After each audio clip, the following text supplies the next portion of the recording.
खुसूसन doctor इसरार अहमद, जब मैं मिलने उनको आया था 51 में, मैं बोला क्यों है, मैं बोला इस्लामिक इदारे देखना है। बोले आपको पाकिस्तान में इदारे मिलेंगे, इस्लाम नहीं मिलेगा। अल्लाह उनको जन्नत नसीब फरमाए, जन्नत आला, जन्नत फिरदौस। मुझे एक पाकिस्तानी अभी कल मिला, कल बोला डॉक्टर साहब, जब डॉक्टर इसाम साहब जिंदा थे हमें उन कदर ही नहीं की, अभी मरने के इंतकाल होने के बाद हम सुनते तो जो ने 20 साल पहले कहा वो अभी सही आ रहा है।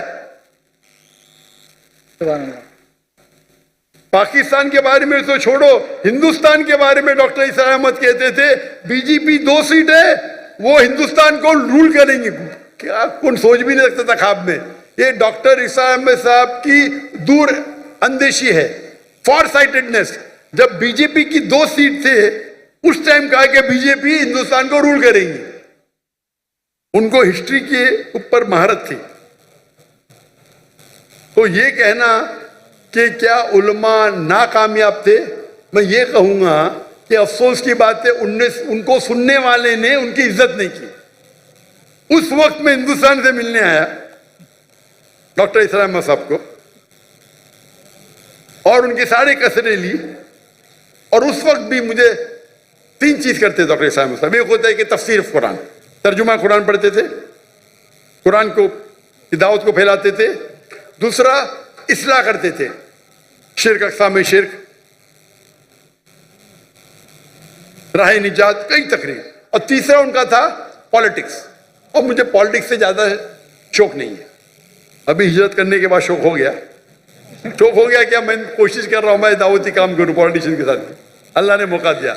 अभी जब मैं सुनता हूं डॉक्टर इसरार अहमद साहब क्या कहते हैं, उस टाइम में उनके कैसेट कुरान के ऊपर थे, फौरन सुन लेता था। अगर इस्लाह के ऊपर सुन लेता था, पॉलिटिक्स सर मैं तो पॉलिटिशियन नहीं हूं, थोड़ा सुन लेता था, बंद करता था।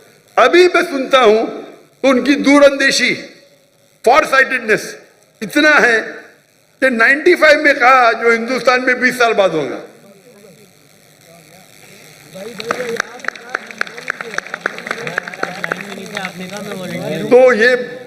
तो यहाँ के उल्मा माशाअल्लाह जितने मैंने सुना माशाअल्लाह अच्छे हैं। वो अफसोस की बात है कि लोग ने कदर नहीं किया उनका। तो आपको ये देखना चाहिए कि जिनके पास हक है बात करने का, आप बात करो। अगर यहाँ का माशरा तय नहीं है तो ये सिर्फ उल्मा की जिम्मेदारी नहीं है, सारी उम्मत की जिम्मेदारी है।